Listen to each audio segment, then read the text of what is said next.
Hello, I'm Nash Levinsky and you're watching Break the Fake. They make them, we break them, and tell you everything you need to know.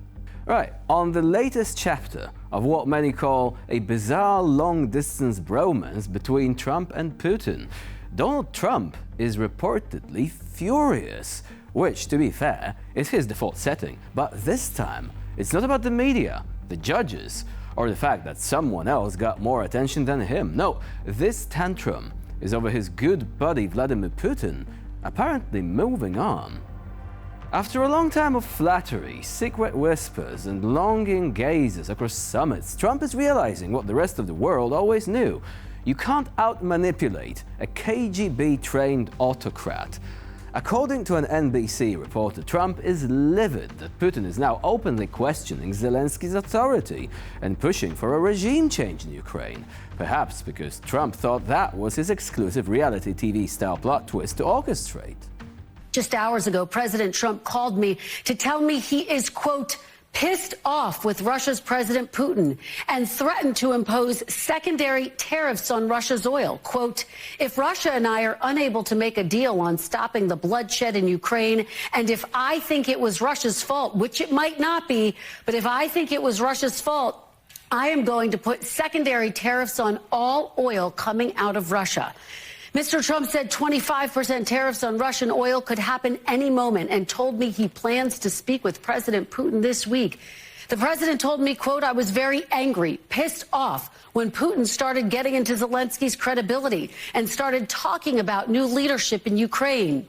To add insult to injury, the Kremlin seems unimpressed by Trump's usual cocktail of vague threats on one hand and still admiration on the other.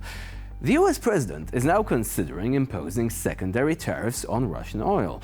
A bold move considering Trump spent the last few weeks doing anything but economically pressuring Russia and also pushing Ukraine against the wall instead over issues like rare earths and power plants.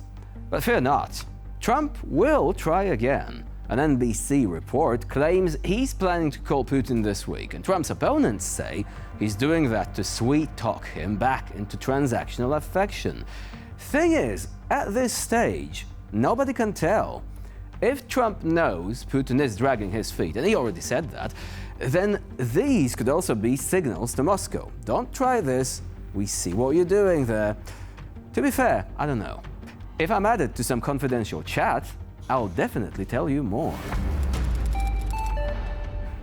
Alright, imagine this elevator pitch on a major, respectable news broadcaster. Hey boss, how about we do an interview with a Nazi, but he's like a Nazi ideologue and writer, so he's kind of clever. And the boss goes, well, okay. This would never happen, right? Right? Well, wrong apparently, and we're not talking about people like Tucker Carlson either. Remember, I said respectable broadcaster. So imagine the dismay of many of us here in Central and Eastern Europe, Ukrainians in particular, when CNN, of all channels, decides to interview Aleksandr Dugin and allow him to spread disinformation with reckless abandon. And it is what you expect. A mix of pseudo-intellectualism, Trump baiting, and wishful thinking about a great Russia-US rapprochement based on patriotism, conservatism, and rejecting woke culture.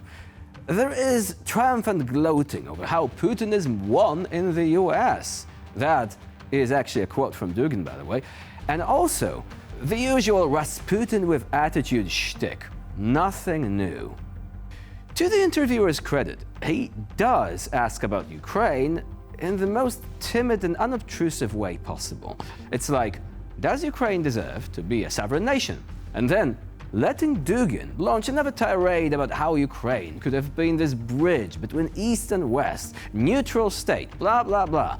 But evil Zelensky derailed this Eurasian dream forever.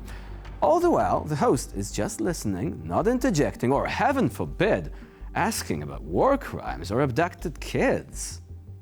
Tell you what, if you want Dugin, we'll show you Dugin. About the only video you need to understand what he and Putin's Russia are all about. Если это ваша война, и вы претендуете на то, что вы действующая сторона, а вы действительно являетесь так, ну, в своем хозяйстве разберитесь, пожалуйста. И если ничего не последует, мы наносим, например, по центрам, по банковской удар орешником один, другой, там просто уничтожаем все. Уже дальше не просто инфраструктура, а уничтожаем все и всех. Просто попросим киевлян покинуть этот город, там также Харьков и Одессу, и наносим там 3-4 удара орешников. Почему? Потому что в противном случае тут уже Трамп будет в каком положении? Он сказал, прекращаем, мы прекратили, а Dugin is also known for his infamous kill, kill, kill quote directed again at Ukrainians, and that was not the only time he incited genocide. This doesn't look good, CNN. Giving Dugin airtime is like doing an interview with a KKK Grand Wizard, engaging with him in polite conversation over philosophy and religion. Except, when away from the studio or the Skype call, people like that just return to their factory settings. Putin's own Grand Wizard may have bamboozled your viewers with his refined discourse and charming wit, but he is not a man who changes his old ways easily. Also, before anyone takes offense at my mention of Dugin being effectively a fascist, I've got something to show you.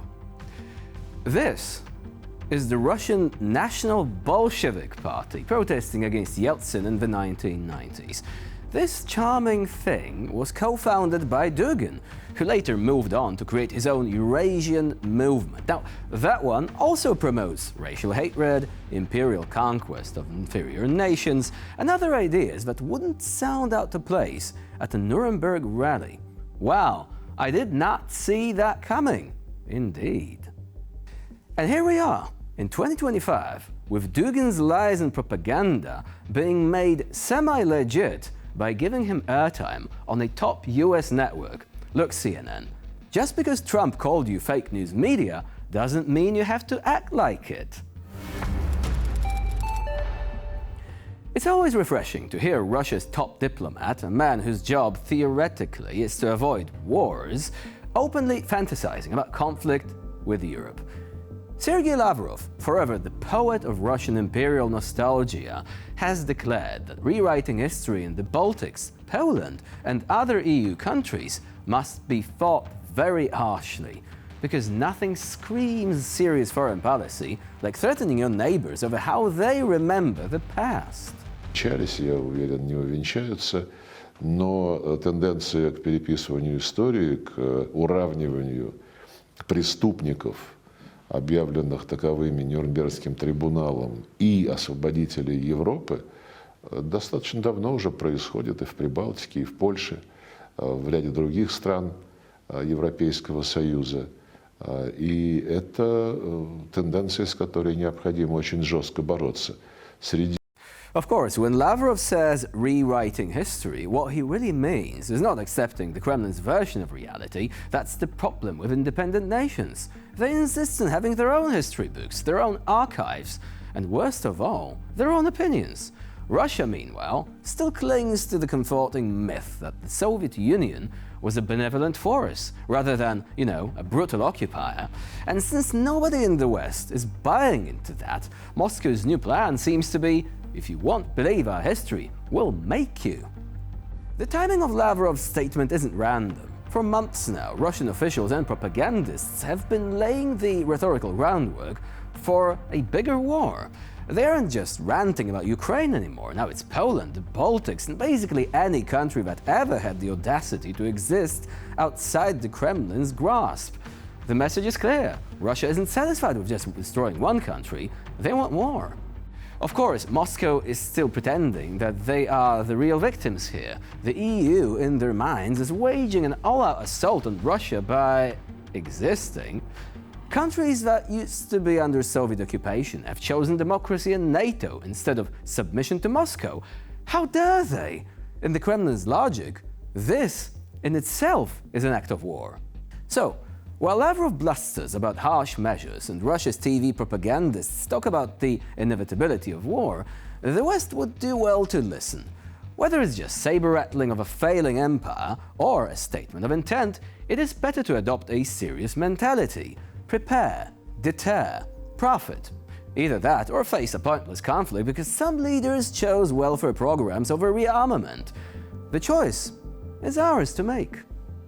And with this, we conclude this edition of Break the Fake. Please stay with us here on TVP World for more latest news and updates. I'm Jonasz Rawiński. Bye for now.